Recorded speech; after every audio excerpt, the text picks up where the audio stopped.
You're entirely right.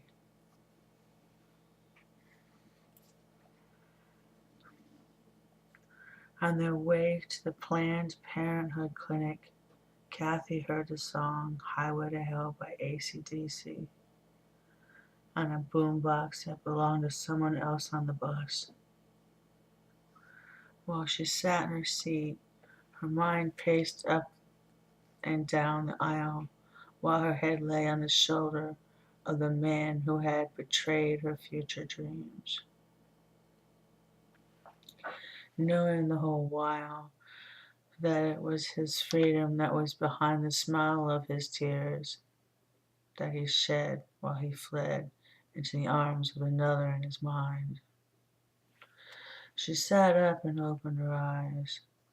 The morning sun opened her soul to the morning skies forever now. That she could see at its dawning, her morning had already begun for the wanted daughter or son she held within her womb.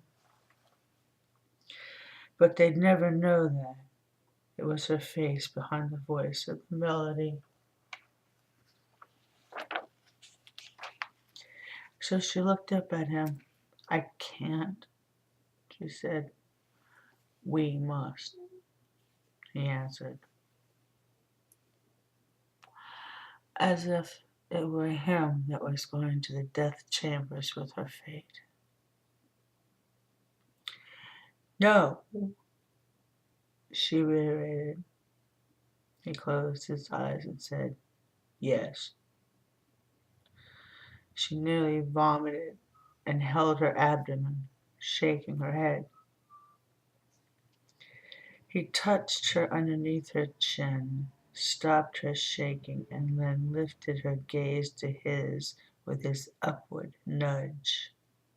This time she wouldn't budge, thus not meeting his face while he explained the reason again why she had to go to the place of abomination under Baltimore's rising skies, forever giving her a reason to go find the real sun of the day. Within a fleeting second they were there, as if he spoke until they had arrived, for he knew these streets very well and planned his speech while he said the final words. "We're there," were his words of response. Excuse me. Rapid succession fire connections of the one kicked open her voice to the fact that it were he behind the verdict all the while. The leader of the table discussions rose and brought him back to their meeting before the meeting. "Do you want this child, man?" he asked. "No," was his answer. She bumped into him while they walked down the aisle. The bus driver opened the door. She walks into the clinic at 8 a.m. on February 10th, 1980. The room is packed with women and one other man, known as the artist, who has a pad in front of him and he's silently drawing. They walk up to the receptionist, who takes her name down, and then she and he take a seat next to the artist. He glances over. She puts her head in her hands and silently prays.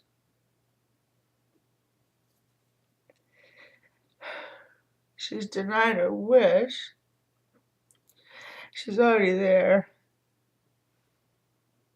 And this is really happening. She squeezes her hand together. They feel the pain, and then she looks up behind her hair, peeking to the left of her. He is sitting next to the only other man in the place and has started a conversation with him. She turns away and looks out the window with closed eyes. She sees everything by seeing nothing at all. However, it's the last scene. Excuse me.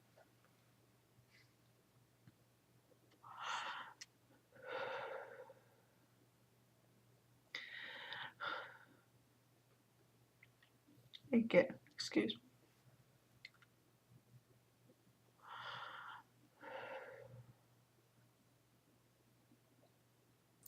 She looks down and touches her little bud in her tummy. She does not speak to the baby, though she now wished she had. She denies the child her voice. She denies the child entrance into her mind.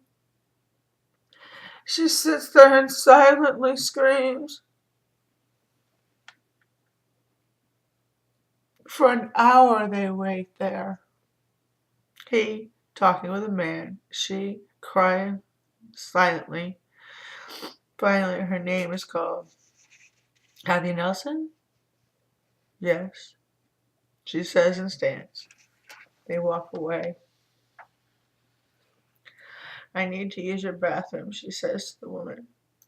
It's over here, she says, and then stops. While you're in there, we need a sample. And then she's alone.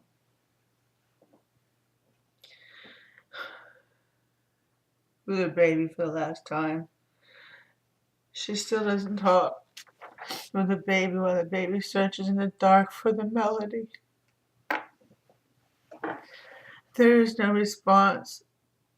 She pees into the cup, wondering, what is he again? She thinks, oh yeah.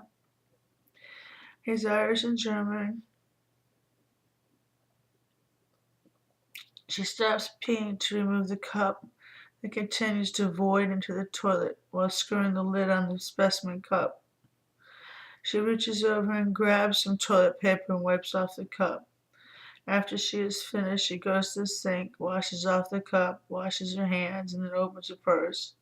She reaches in and takes out his cross. She puts it over her head and then looks down at her face on it. On the face on it is the face of her Lord and Savior, Jesus.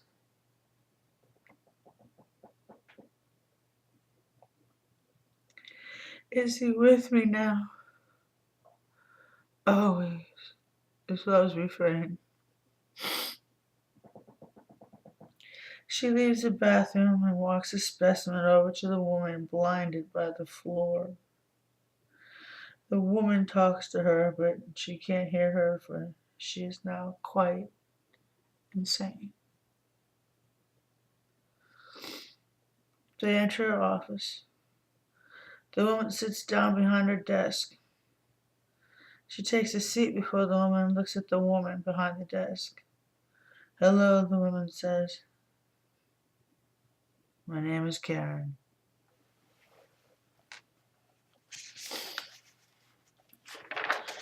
The name floats through her mind into the bucket of many Karens she has known.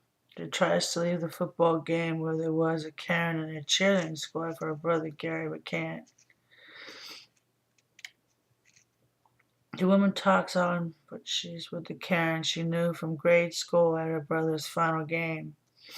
He played for the Patriots, named after the real Patriots, and he was one of the star players.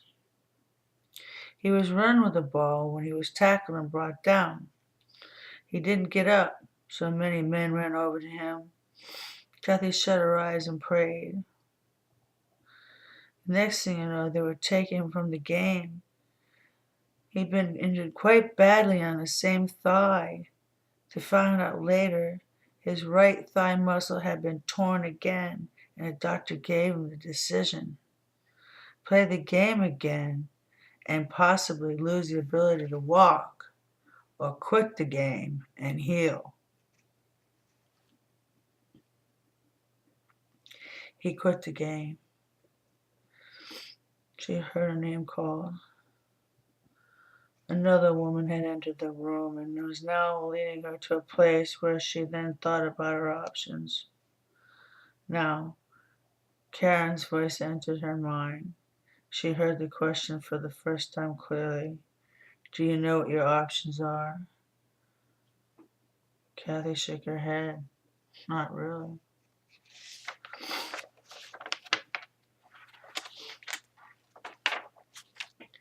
She should have answered it, but didn't. She opened her eyes. She's in a dressing room.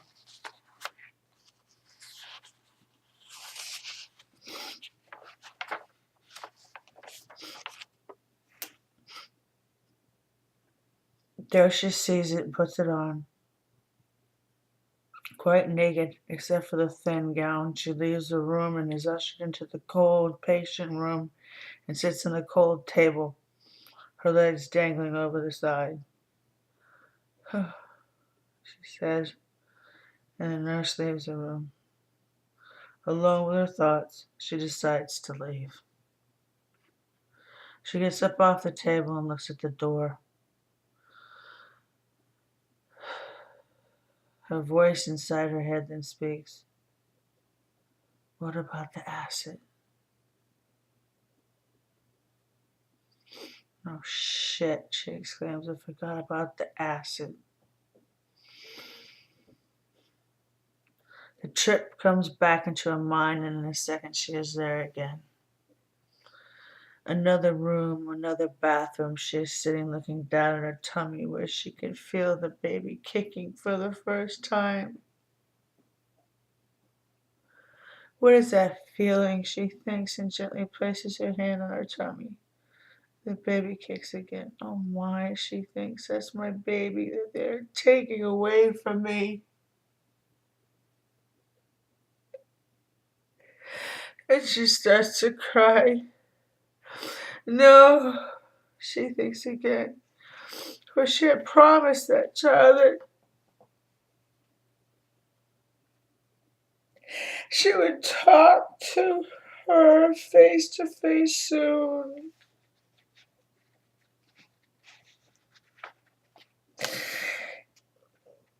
Pardon me. She had promised so many things to this child of God, and then she is transformed back into the clinic's room. Swirling and twirling, the baby had done throughout that acid trip, and she worried so for the child that might grow and never be adopted. Therefore, she got back up onto that cold table and laid down.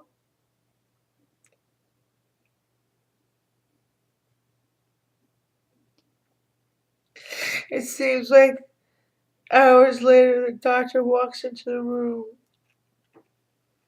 My name is Dr. Stephen, he proclaims, and I am here to perform the abortion. She looks up at him. She starts to get up. No, he says, stay there. I am going now to prepare you for the abortion. She closes her eyes, and when she opens them, he is at her feet with a needle that she had been told about and now quite insanely remembers. Her legs are in the stirrups, spectrum already in place. How did that happen, she wonders. And then goes elsewhere again.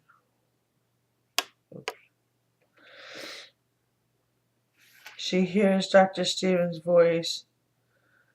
I'm going to insert the needle, he states. She clenches her teeth. Dr. Stephen jabs in the middle and says, that'll teach you for opening your legs before. Her caustic sting brought a cry from her mouth. The words forever implanted within her spirit. The death machine is turned on. The sucking hum of it permeates the room. All other sounds are deafening by its authority. It is here to suck her baby's body pieces away from her forever. It waits so impatiently for the performance that it was created for. I am now going to insert the scalpel, he says. The doctor carves into her uterus an outline around the area. Then he slices up the child into disposable pieces. I am now going to insert the machine. The sucking hum turned into a bubbling suction throughout the corridors of her mind, shattering all dreams, aspirations, and promises made to her child. "It is through," he said, after he had finished sucking her child out of her womb and into the machine like a hose sucking vomit up from the floor. He left the room and left Kathy lying on the table, legs in the stirrups, bleeding and beyond psychiatric help. She had to pull her singular body together.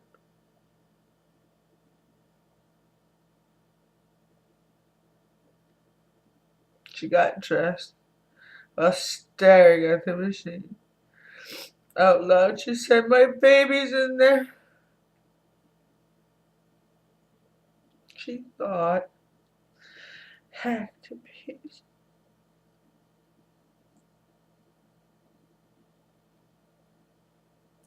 She picked up her purse, and then the nurse entered the room. "You need to recover," she said, and then she led Kathy out of the room. She was brought to the recovery area. It was in the hallway of many tables, but they were empty. She lay down and was left alone. She clutched her cross, not for the first time that morning. "Jesus," she said, "what have I done?" A nurse walked by and said to another nurse, "You should not be here. She should not be here." The girl cried herself to sleep. When she awoke, she heard a voice asking her how she was doing. "I'm fine," she lied. "Okie dokie," the nurse said, and then exhaled. "You can now leave." "All right," she thought, and she pulled her singular body from the table and walked out of the room into the waiting room. Then she saw him and walked him, and she passed the artist. She looked down at his work. He had been, sitting there silently drawing pictures of babies.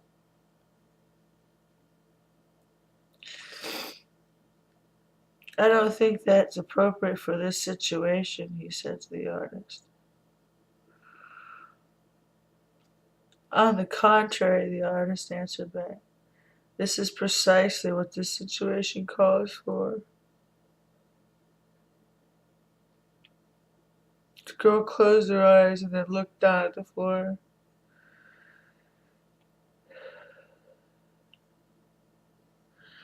"You're entirely right," she said. And they left the clinic. Now, the reason why I read you this is this. People, abortion is an abomination. Listen, backstreet abortions kept people from getting pregnant. Google it. How many abortions there are a day just in your state alone. A day, people. Now, we need to do something about the situation. Okay? And it isn't, bombing places. Human beings, do something. Make a different decision. Make a different plan. We're not supposed to have premarital sex for a reason. We're not supposed to be married until we're at least 18 for a reason.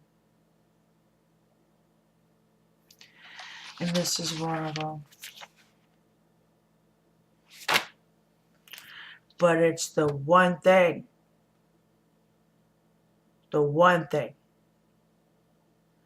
that I needed you to know about, because every time I pick up one of these,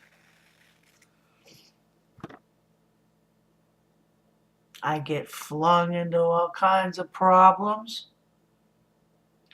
but someone just says, go ahead, do me. I'll just have an abortion.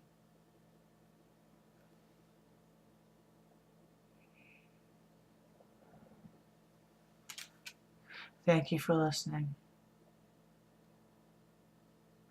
Good morning.